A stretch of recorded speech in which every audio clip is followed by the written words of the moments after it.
Muy buenas a todos y bienvenidos un día más a Serenity Markets. Soy Diego Puertas y este es el vídeo de visión semanal donde hablaré un poco sobre el cierre de la última semana, que ha sido una de las peores semanas del año. Hablaré también o haré mención a esa parte de la liquidez neta, desde mi punto de vista muy importante para entender también cómo la liquidez influye a la renta variable. Y por último también tenemos que hablar de los resultados empresariales. Arranca la semana más importante en cuanto a resultados empresariales. ¿Por qué? Porque conoceremos el 37% del total de la capitalización bursátil del S&P 500. Así que nada, dicho esto, vamos a arrancar. Fíjense que la semana pasada cerró a la baja, sobre todo en los grandes índices, tanto Nasdaq como S&P 500 cerraron una de sus peores semanas en el año. Sí que es cierto que otras compañías, otros índices, pues vieron sobre todo el viernes un comportamiento superior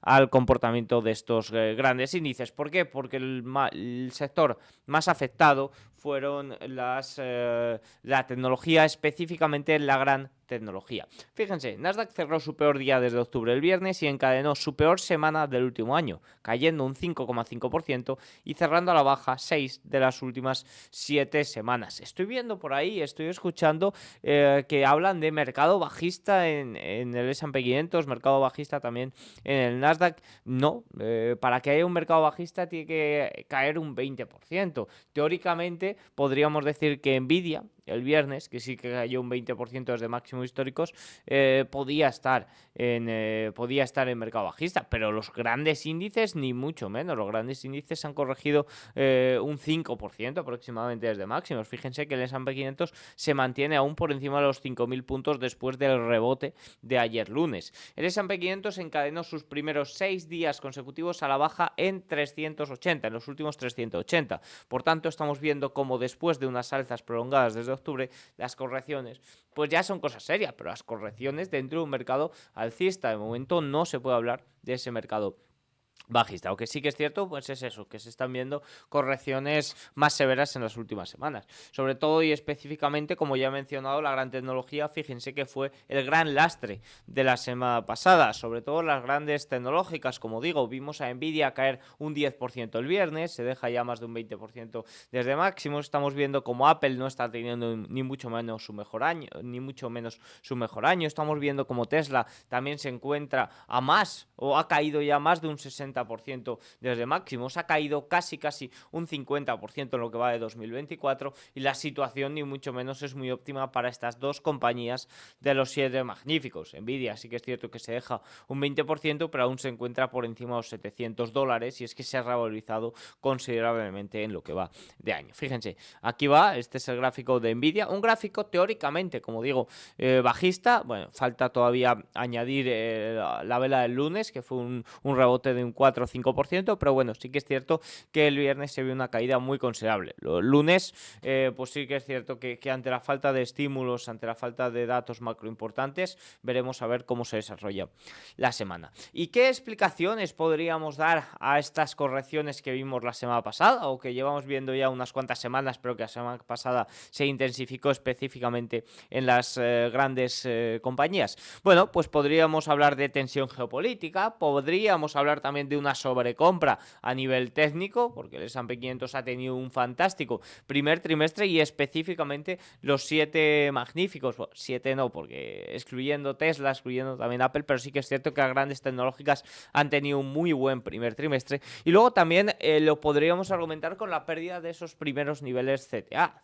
CTA son los fondos buscadores de tendencia y ya hablábamos la semana pasada que con la pérdida de ese nivel en el S&P 500 5.135 se activaban las primeras ventas. El próximo nivel importante a nivel de estas posibles ventas se encuentra por debajo de los 4.900 puntos en el S&P 500, específicamente 4.888. Por debajo ahí puede haber ventas masivas. Pero desde mi punto de vista, uno de los puntos más importantes, además de la tensión tensión geopolítica, la sobrecompra técnica y esta pérdida de niveles, que es evidentemente muy importante, y sobre todo esa tensión geopolítica, que esa incertidumbre no gusta nada al mercado y provoca ventas por pánico.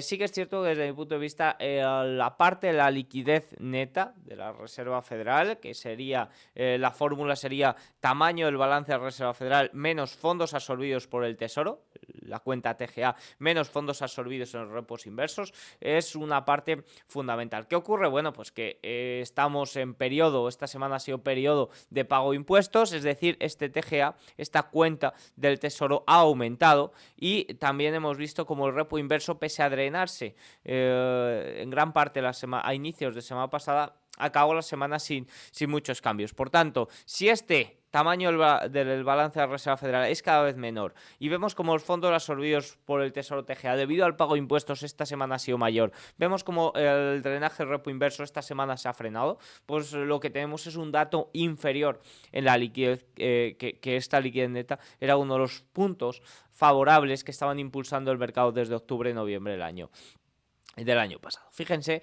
ahora repaso un poco todo esto, pero fíjense cómo aquí tenemos este gráfico de los fondos absorbidos por el Tesoro, el TGA, que está haciendo que la liquidez neta disminuya en la semana pasada. Fíjense que si aumentamos ligeramente, aquí lo tenemos. Fíjense aquí como sobre todo la semana pasada vimos caída, y vemos prácticamente como durante el año 2024 está más bien estancada esa liquidez. Ese alza no provino tanto de la parte de liquidez, sino que provino también ese alza del primer trimestre de los buenos resultados empresariales, y la liquidez neta es una parte fundamental, sobre todo cuando disminuye. Fíjense cómo estuvo disminuyendo durante todo el año 2022, que se dieron esas caídas, y no fue hasta el inicio de 2023 cuando se vio un alza en la liquidez neta. Por tanto, todo esto es fundamental, y hay que ser consciente que a nivel estacional y que a nivel de liquidez estamos en un periodo un poco más restrictivo con ese pago de impuestos y también con ese drenaje repo que parece que está llegando a cero. Un punto importante también en la semana pasada, y que está muy ligado con esta parte de fontanería de mercado que estamos tratando, son las salidas de los fondos monetarios, que se dieron las mayores salidas desde Lehman Brothers. ¿Y a qué se debe? Bueno, pues se debe específicamente a esto,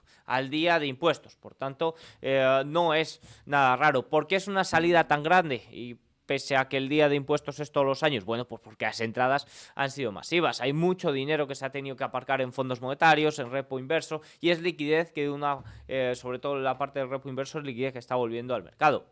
La parte de los fondos monetarios no está aparcado porque no está fuera del sistema, pero sí que es cierto que debido al pago de impuestos pues se tienen que dar salidas masivas. Por tanto, este dato de las mayores salidas desde Lehman Brothers, bueno, pues hay que tener en cuenta que es debido a este pago de impuestos, y que las entradas pues han sido también masivas. Entradas masivas pues conlleva también salidas masivas. Fíjense, el balance de la Reserva Federal, como ya hemos hablado, que debido a ese QT, debido a esa restricción cuantitativa, pues sigue disminuyendo, y la parte del BTFP, del Servicio de Financiación Bancario de Emergencia, no sé si os recuerdan, que finalizó el 11 de marzo, que desde el 11 de marzo ya no se puede solicitar, pero que no se agota, es decir, son préstamos que duran 12 meses y que se agotarán a los 12 meses. Pues bueno, en este momento todavía sigue habiendo 126.000 millones activos. Y una de las ventanillas de liquidez que hay que observar para ver si los bancos siguen teniendo problemas, pues es la ventanilla de descuento de la Reserva Federal normal, al uso. Y vemos cómo está ligeramente aumentando, pero ni mucho menos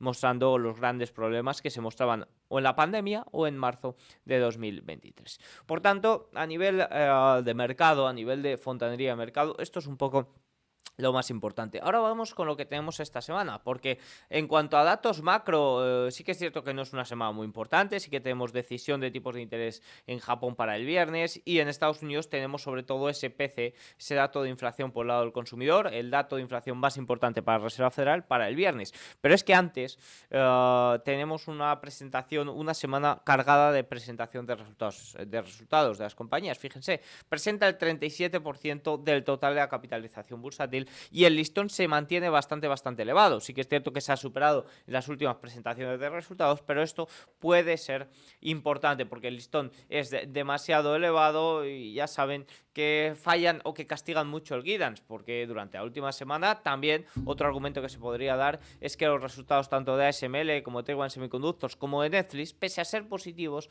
han fallado en algunos puntos que no han gustado mucho a los inversores. Por tanto, este es un poco el resumen semanal. Estén atentos a todas las actualizaciones de Serenity Market. Chao.